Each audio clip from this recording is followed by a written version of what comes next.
அரசு மருத்துவக் கல்லூரி மருத்துவமனையின் துணை முதல்வர் டாக்டர் சுரேஷ் துரை, உதவி உறைவிட மருத்துவ அலுவலர் டாக்டர் எஸ்தர், புற்றுநோய் மற்றும் கதிர்வீச்சு சிகிச்சை துறை தலைவர் டாக்டர் தெய்வநாயகம் ஆகியோருக்கு தமிழ்நாடு அரசு டாக்டர்கள் சங்கம் சார்பில் பணி நிறைவு பாராட்டு விழா நடைபெற்றது.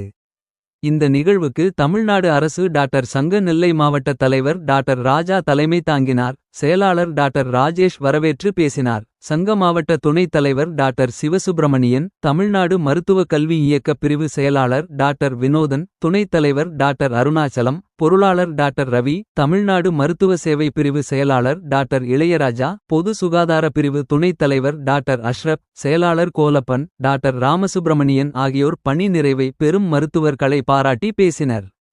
நிகழ்ச்சியில் டாக்டர் வெங்கட்ராமன் உட்பட ஏராளமான மருத்துவர்கள் கலந்து கொண்டனர்.